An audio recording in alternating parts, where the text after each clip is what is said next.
అందరికీ నమస్తే. Welcome to Telugu today channel. ఈ వీడియోలో అయితే మనం 2024-25 విద్యా సంవత్సరంగాను నిర్వహించినటువంటి ఎన్ఎన్ఎంఎస్లో ఉండేటటువంటి శ్వాస స్టడీస్ బిట్స్ ఏవైతే ఉన్నాయో వాటిని అయితే రివ్యూ చేద్దాం.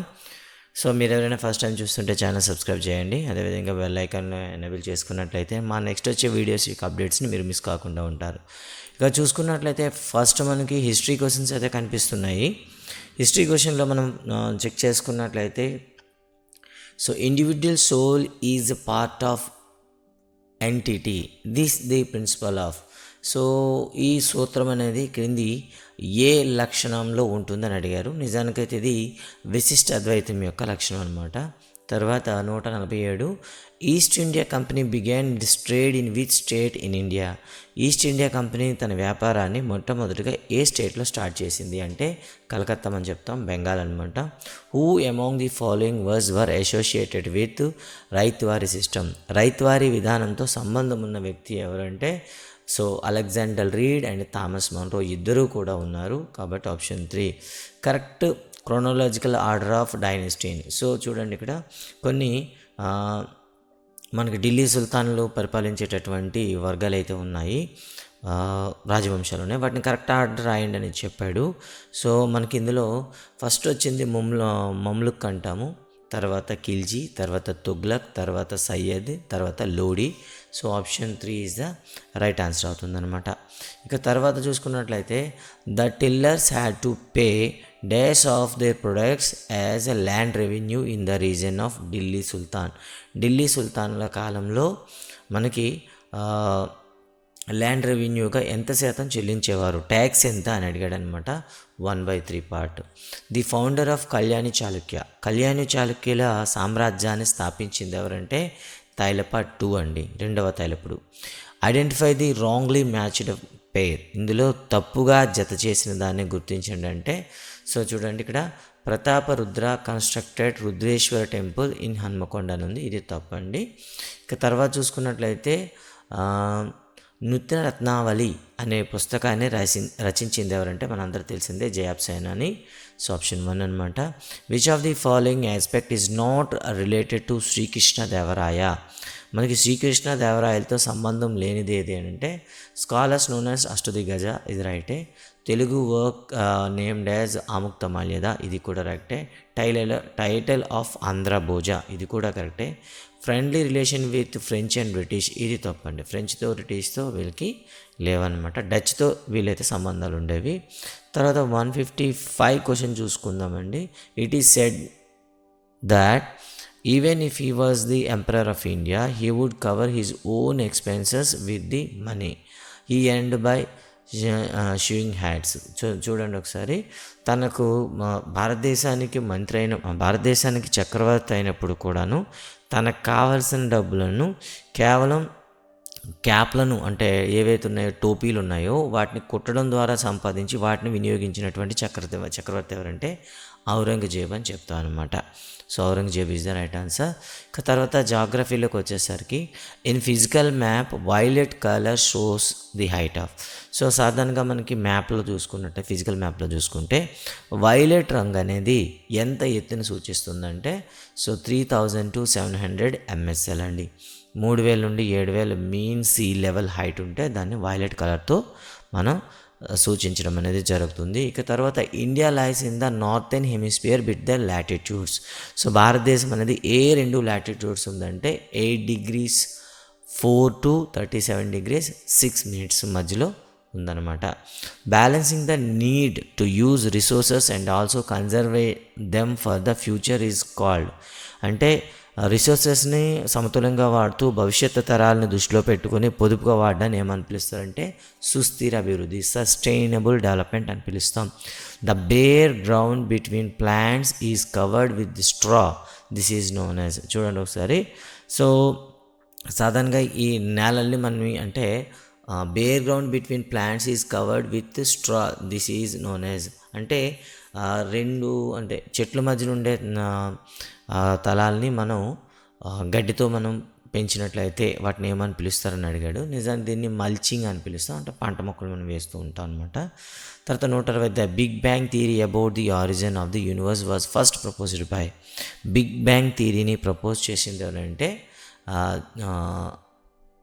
ఓకేనా జియార్జస్ లెమేటర్ అని చెప్తాము. తర్వాత 121 Raju says that the world celebrate environmental day on his birthdays. అంటే వరల్డ్ ఎన్విరాన్మెంట్ డేని మనం ఎప్పుడు జరుపుకుంటామంటే June 5 జరుపుకుంటాము.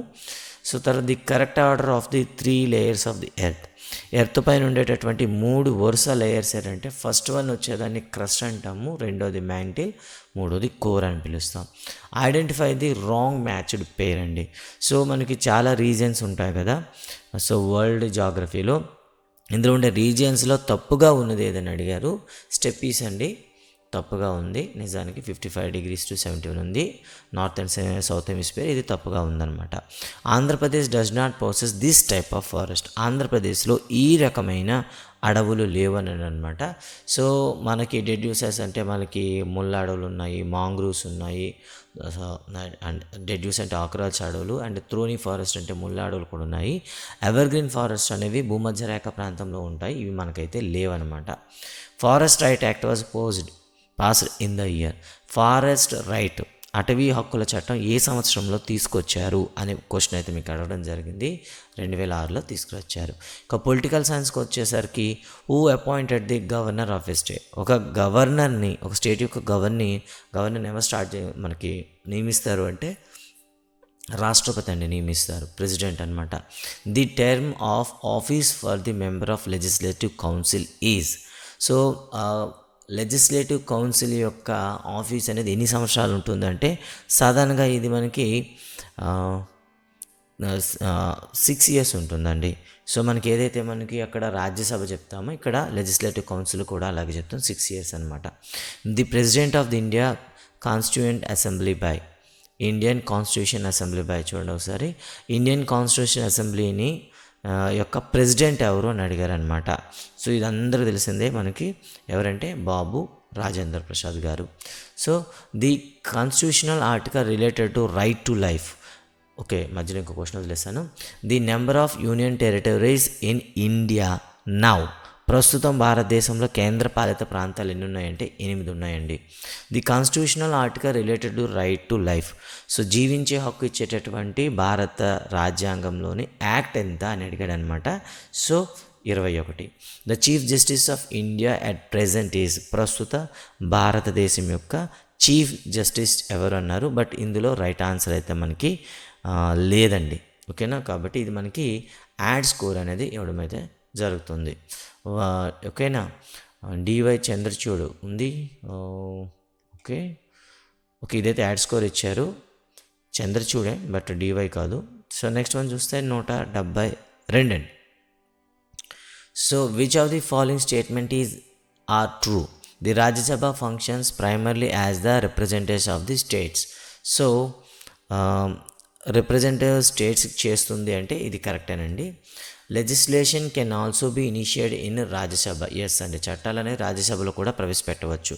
కాబట్టి 2 రైటే, కాబట్టి 1 and 3 is the right answer అండి. ఆప్షన్ 3 వస్తుంది. ఇక తర్వాత 173కి వద్దామండి. 173లో చూసినట్లయితే the state does not take away the religious freedom of individual. This is mainly known as. ఎవరి యొక్క మతపరమైన హక్కులను హరించదు. అటువంటి దాన్ని ఏమని పిలుస్తారంటే సెక్యులరిజం అని పిలుస్తారండి, లౌకిక తత్వం అంటారు. The fundamental right that prohibited force to labour. So బలవంతపు పనులను, నిర్బంధ పనులను వ్యతిరేకించేటటువంటి రైట్ ఏది అని అడిగాడు అనమాట. సో దీన్ని మనం ఏమని పిలుస్తామంటే పీడనాన్ని నిరోధించే హక్కు అంటాం, రైట్ అగైనెస్ట్ ఎక్స్ప్లోటేషన్ అని పిలుస్తాం. 175 the education minister of Andhra Pradesh ప్రస్తుతానికి ఎవరంటే నారా లోకేష్ గారండి. తర్వాత 176 ఎకానమీ చూద్దాం. The consumer protection act was imposed. So consumer protection act అనేది, దీన్ని కోప్రా యాక్ట్ అని కూడా పిలుస్తారు, ఎప్పుడు వచ్చింది అని అడిగాడు అనమాట. సో ఇక్కడ మనకి 9/8/2019 అని ఇచ్చారు. నిజానికి అయితే ఇది 1986 December 24లో కూడాను ఒకటి రావడం జరిగింది. Who is the finance minister of Andhra Pradesh. ప్రస్తుత ఆంధ్రప్రదేశ్ యొక్క ఆర్థిక శాఖ మంత్రి ఎవరు అని అడిగారనమాట. సో రైట్ ఆన్సర్ అయితే మనకు పయ్యావుల కేశవ్ అండి. So option 3 is the right answer. 178 shifting culture is known as milpa in. So ఈ షిఫ్టింగ్ కల్చర్ని మిల్పా అని కూడా అంటారు. అయితే దీన్ని ఎక్కడ అలా పిలుస్తారు అంటే మెక్సికోలో పిలుస్తారు. మెక్సికోలో మిల్పా అని పిలుస్తారండి. తర్వాత బై గ్రోయింగ్ ది క్రోప్ ఓకేనండి. వన్ సెకండ్ ఓకేనండి. So next one, by growing these crops we can conserve water resources. క్రింది వన్న ఏ పంటలు పండించడం వల్ల వాటర్ రిసోర్స్ను మనం పెంచవచ్చు అని అడిగాడు అనమాట. నిజానికి మిల్లెట్స్ అండి. సో మిల్లెట్స్కి మనకి చాలా తక్కువ నీరైతే అవసరం ఉంటుంది. మిగతా రైస్ కానీ వీట్ కానీ షుగర్ కేన్స్కి చాలా ఎక్కువ మోతాదులో రైస్ అయితే అవసరం ఉంటుందండి. సో ఇక్కడ మనకి ట్రాఫిక్ సిగ్నల్స్లో ఇలా ప్లస్ మార్క్ వేస్తుంటే అది దేనికి ఉపయోగిస్తారని ఇచ్చారనమాట. సో ఇలా ప్లస్ మార్క్ ఉంటే మ్యాండేటరా, కాషనరే, ప్రోబిషనా, ఇన్ఫర్మేషన్ అడిగాడు. ఇన్ఫర్మేషన్ అండి. సో ఇది మనకి ఇచ్చినటువంటి 35 మార్కులు ఉండేటటువంటి సోషల్ స్టడీస్ యొక్క కీ అండి. సో ఈ వీడియో పైన మీ అభిప్రాయాలు కానీ సలహాలు సూచనలు కానీ ఇవ్వండి. అదేవిధంగా మ్యాథమెటిక్స్ పార్ట్ అనేది నెక్స్ట్ వస్తుంది, దాన్ని కూడా మీరు చూస్తారని ఆశిస్తున్నాను. Thank you very much. జై హింద్.